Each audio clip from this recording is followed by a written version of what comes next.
Hey guys, welcome back to another low-level learning tutorial. Today we're going to be talking about shared object libraries in C. By the end of this video, you'll know what a shared library is, why do people use shared libraries, and at the end, you should know how to make one yourself. Before I forget, if you haven't already, please hit the like button, hit subscribe. I put out videos every week. Learn something new and keep your mind fresh by going into a new low-level learning topic. So we're going to start out with what is a shared object, right? A shared object or a shared library, those terms are interchangeable, or a .so file in Linux is an ELF file that contains pre-written code for your program to use. The most common library you've probably already heard of and used, maybe without knowing it, is libc. Libc is a library that contains the code that provides the basic functionality in the Linux POSIX programming environment, right? You need libc to do pretty much anything on Linux. So a good example to explain shared objects would be to look at this hello world code we've written. So the programmer, me, uses the printf function, but doesn't have to write the code for printf or even define it. I don't say anywhere int printf, right? It's just there. Where does printf come from? Well, what's actually happening is under the hood, your code makes use of libc. Libc makes available to the programmer, or when you're talking about libraries, it's called exporting. It exports the printf function so that you can use it in your code. Without using the libc library, you would not be able to use printf because you don't have the instructions in your code to execute the printf function, right? So when you compile this code, the compiler at link, which means when it looks for libraries, attaches libc to your program, right? And we'll explain a little more in depth when we get to programming a library how that works. The next question becomes why do it this way, right? Why would you want to make a shared object? That sounds pretty complicated. But there's actually a couple of really good reasons why people over time have evolved and use shared libraries at large, right?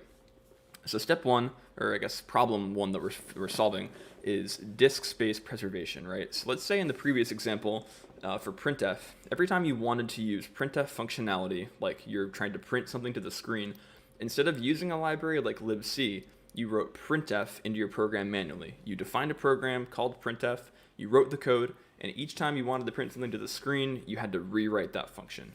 Well, when you compile your program, each time that you would compile it and write that code to disk, you would have another copy on disk of the printf function. Over time, as you wrote more and more programs, every program that had printf in it would balloon, the use space on your disk. So instead, if you write it into a library, the printf function exists in one location, and you don't have to, have your disk be eaten up by thousands of copies of the same code. And this goes for RAM too, right? So at runtime, if I'm running 30 different programs that all make use of printf, that code, if I statically compile it, if I don't use a library, will exist 30 different times in RAM, which will eat up all my RAM. If I use a library, there's actually functionality in the Linux kernel to allow libraries to use the same RAM for 30 instances of a library. So you're actually preserving RAM in this method. And then finally, ease of maintenance, right? So let's say that in your previous example, you wrote this printf function, you compiled it hard-coded into your program 30 different times, and then you realized that your printf code was inefficient and you wanted to modify it. Well, to modify it without a library, you would have to go to your program source code, make the change that you want to make, and then recompile every program separately. Very hard to maintain, very inefficient. As opposed to the library method, where if you wrote it into a library, you would just change the library, recompile it as a library, and then every program would use it, and you'd only have to make one change in one location. So those are at a very high level the reason why people use shared libraries. It just makes things more efficient, less size, and easier to maintain in the long run. So finally, we're going to go into how do we make a shared library, right? So to do that, we first need to really talk about how GCC works, right? How we go from source code, so this example, to an executable with regard to the link process. So what a lot of people don't know about GCC is actually when you compile your code, you're going through this two-stage process. You're going through first a compilation process. Compilation is a process of bringing your C code, your human readable C code, down to assembly or machine code, right? And what it does is the compilation process outputs this intermediate artifact called an object file. And in this case, somewhere that you don't get to see based on my flags, you produce hello world.o. And if you consider this code, right, hello world relies on the printf function. So we are left with this intermediate object that has this little tag on it that says, hey, at some point I'm going to need printf. And then once all of the object files are created, the GCC invokes the linker and begins the linking process. And what the linker does is it goes through all of the libraries the linker knows about, and it looks for a library that exports printf, right? So eventually the linker will locate printf in libc, and it says, oh, okay, cool. The intermediate object required printf, libc exports printf. That's a good one-for-one match. Now I'm going to tell the loader that every time you run hello world, you need to bring up libc, otherwise we won't have all of our symbols resolved, right? And then you eventually get the final executable elf. Cool. So now that we understand at a very high level how linking works with regard to libraries and what we're kind of looking for, we're going to define a spec, and we're going to develop this library called myMath. And myMath is going to export two functions, myAdd and mySubtract. Let's dive right into the code. I've written no code so far. We are starting completely from ground zero. So let's get into it. So let's make our function that is going to invoke this library, right? So we're going to write main.c, and we're going to include standard IO, and we're going to say that there are two functions, myAdd, which takes int a and int b, and mySubtract, subtract int a and int b. And we're going to say that the function itself says that 1 plus 1 equals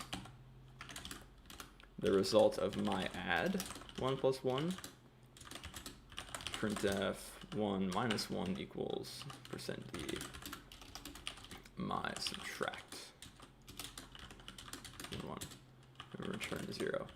Obviously, this is a very contrived example, right? Like, if you wanted to do this, you would just use the add and subtract operations. But what I'm trying to convey is the idea that you can expose functionality in a library. So let's compile this, and what's going to happen is we're actually going to get an error because the compiler, or the linker rather, doesn't know where myAdd and mySubtract are. And we can actually look at the compilation output of this. So we're going to output the main intermediate object, and there's no errors there, right? And we can see with nm on main.o that main.o relies on a few symbols. So there's a symbol main in the text section, that's its own symbol, but there's also 3 unresolved symbols that we don't know where they live. Printf, like we talked about in the example, will come from libc, but it doesn't know where this myAdd and mySubtract are, right? Because we haven't produced it yet. So we need to write that library. So we're going to make a new directory, call it myMath. That's going to be our library. And we're going to write it. So we'll call it vim mymath.c. We don't really need to include standard IO here, but we're going to anyway. And let's define our functions. So the function we talked about was myAdd, which takes int a and int b, and it returns a plus b. And then mySubtract, int a, int b, and it returns a minus b. Great. Now, how do we go from the C to a shared object that other programs can use, right? It's actually really easy, just a few GCC flags. So we say GCC tac-o, and we have to call this, there's a spec for libraries where they have to start with lib. So it's tac-o lib mymath, and they have to end in .so. If you don't do both of those things, the linker won't know how to search for your library. So we have to output it as that name. We have to say fpic, which means we make the code position independent, right? So it can be loaded anywhere in RAM at runtime. Tac shared, so it's a shared object. and then finally the code we want to compile, so mymath.c. Great, so we've produced libmymath.so, and we can look at it, and it is a 64-bit shared object rather. We can do the same thing. We can nm on it, and we will see that it exports these two symbols. It exports my add and my subtract. Great. So now we need to use this library against the compilation of our main program, right? So let's move this back a directory. Cool. So we've been given this library, right? We need to write some code. We need to write some code that uses the mymath library. We've already done that. It's in main, so we are going to use the myadd and mysubtract functions from this library. And the way we do that is with a couple extra GCC flags. And just to make things easy, I'm going to rename, because I don't trust the underscore, I'm going to move libmymath.so to libmymath.so, right? So we did that. Libmymath.so, great. So to do the compilation process, we have to do a few things. The first one is to run the compilation. So we need to produce compile main.c and output our main.o intermediate object, right? That's step one. Step two, we need to link main.o against our library. So that is done by doing gcc tac-o. This is going to be our output program. We're going to produce it from main.o. We need to link it against the library mmath. Remember I said before the lib at the front and the .so at the back are assumed. So you just say you want to link against mymath or mmath.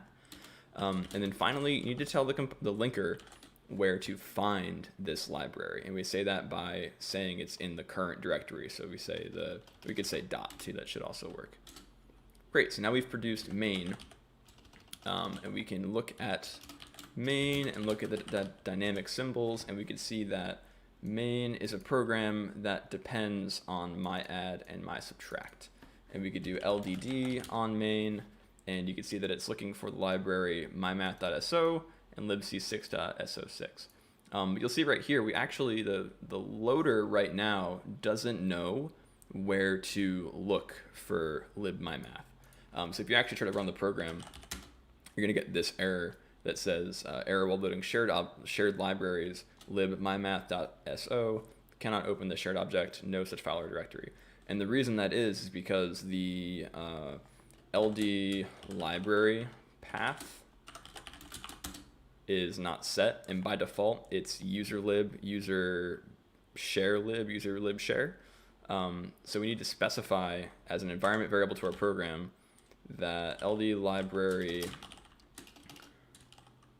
path equals here, and then run the program. And what that's going to do is that's going to enable the loader to look in this directory first for all required libraries. It will encounter this library, and then we can run our program. Nope. Sorry, no dollar sign there. Great. See, so what have we done, right? It ran our program, it used our library functions, and it said that 1 + 1 = 2, 1 - 1 = 0. Math. So what is the takeaway here, right? We are able to very easily and very rapidly write code in a way that is more RAM efficient, more disk efficient, and in the long run will be easier to maintain and make our projects less spaghetti code-like. If you enjoyed this video, please drop a like, hit subscribe. I drop a new video every week, and keep on learning. Have a good one. Bye-bye.